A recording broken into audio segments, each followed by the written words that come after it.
Fox Wagen Polo 1.2 diesel complaint start ആവുന്നില്ല. വണ്ടി ക്രെയിനിൽ കെട്ടിവെച്ചിട്ട് കൊണ്ടുവന്നതാണ്.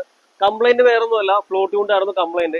ഈ കംപ്ലൈന്റ് കാരണം തന്നെ നമ്മുടെ ഇതിന്റെ സ്റ്റാർട്ടർ മോട്ടർ അടിച്ചു കേട്ടോ. അത് കാരണം അടിച്ചുള്ള കാരണം ഓവറായിട്ട് ക്രാങ്ക് ചെയ്ത് ഒരുപാട് നേരം സെൽഫ് അടിച്ചിട്ടാണ് സ്റ്റാർട്ടർ മോട്ടർ കത്തിപ്പോയത്. അപ്പൊ നമ്മൾ വണ്ടിയൊക്കെ സ്റ്റാർട്ട് ആവുന്ന അധികം നേരം പിടിച്ച് സ്റ്റാർട്ട് ചെയ്യാൻ നിൽക്കരുത്. എന്ന് വെച്ചാൽ ഈ സ്റ്റാർട്ടർ മോട്ടർ കത്തിപ്പോകുമ്പോൾ ഒരുപാട് നേരം വിട്ട് ക്രാങ്ക് ചെയ്ത് കത്തിപ്പോയി കേട്ടോ.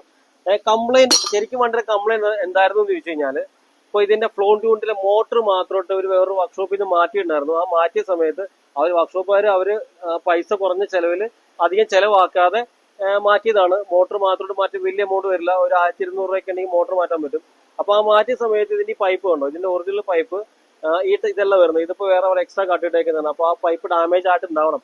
അപ്പൊ അതുകൊണ്ട് അവരത് മാറ്റിയിട്ട് ഈ പൈപ്പ് ഇട്ട് കൊടുത്തു. ഈ പൈപ്പ് ഇടുന്ന സമയത്ത് നമ്മൾ ഈ ടാങ്കിനകത്തോട്ട് ഫ്ലോട്ട് കൊണ്ട് കയറ്റി വെക്കുമ്പോൾ ഇതിങ്ങനെ കുറച്ചിങ്ങനെ പ്രസ് ആവും. ഈ പ്രസ് ആവുന്ന സമയത്ത് ഈ പൈപ്പ് കണ്ടോ, ഈ പൈപ്പ് ബെൻഡായിട്ട് ഇങ്ങനെ ഇരിക്കുക. അതുകൊണ്ട് തന്നെ ഡീസൽ പ്രഷറിൽ നമ്മുടെ ഈ ഡീസൽ ഫിൽറ്ററിലോട്ട് നമുക്ക് പ്രഷറിൽ ഡീസൽ എത്തൂല. അങ്ങനെ എത്തിയില്ല എന്നുണ്ടെങ്കിൽ സ്വാഭാവികമായിട്ടും നമുക്ക് വണ്ടി സ്റ്റാർട്ട് ആവില്ല. അപ്പൊ നമ്മൾ സ്കാൻ ചെയ്യുന്ന സമയത്ത് കാണിച്ചിരുന്ന complaint common rail pressure low എന്നാണ് കാണിച്ചിരുന്നത്.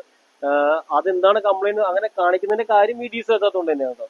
അപ്പൊ നമ്മളിപ്പോ ഈ ഫ്ലോട്ട് യൂണിറ്റ് അസംബിൾ ആയിട്ട് അങ്ങോട്ട് ചേഞ്ച് ചെയ്ത് വേറെ ഒന്നും കൊണ്ടല്ല.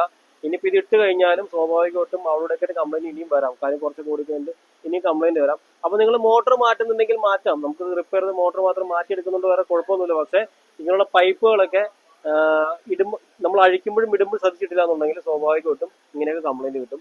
വണ്ടി നമ്മൾ റണ്ണിങ്ങിലൊക്കെ ഓഫ് ആയി പോകുന്ന പ്രശ്നങ്ങൾ, പല പ്രശ്നങ്ങളും വരും. വണ്ടിക്ക് വലിയ കുറവ് പെർഫോമൻസ് കംപ്ലൈന്റ് വരും. അങ്ങനെ ഒരുപാട് പ്രശ്നങ്ങൾ വരും കേട്ടോ. അപ്പൊ അതുകൊണ്ട് എപ്പോഴും നമ്മൾ ഇങ്ങനെയുള്ള പണികളൊക്കെ ചെയ്യുമ്പോൾ മോട്ടറൊക്കെ മാത്രം മാറ്റുന്നുണ്ടെങ്കിൽ വളരെ കെയർഫുൾ ആയിട്ട് മാത്രം ചെയ്യാൻ നോക്കുക. അങ്ങനെ ചെയ്ത് സക്സസ് ആവുന്നില്ല എന്ന് തോന്നുന്നുണ്ടെങ്കിൽ ഈ അസംബിളായിട്ട് ചേഞ്ച് ചെയ്യുന്നതായിരിക്കും നല്ലത് കേട്ടോ. നമുക്ക് ധൈര്യത്തോടെ വണ്ടി കൊണ്ടുവക്കാൻ പറ്റും. വഴിയിലൊന്നും നിൽക്കില്ല വണ്ടി. ശരിക്കും നമുക്കൊരു 10,000 രൂപയ്ക്ക് തരുന്ന വർക്കായിരുന്നു. അമിതമായിട്ടുള്ള ക്രാങ്കിങ് കാരണം അതിപ്പോ 20,000 രൂപ മാറേണ്ട. ഇപ്പൊ സ്റ്റാർട്ടർ അസംബിൾ ഫുള്ള് ചേഞ്ച് ചെയ്യേണ്ട അവസ്ഥയിലോട്ട് വന്നു കേട്ടോ.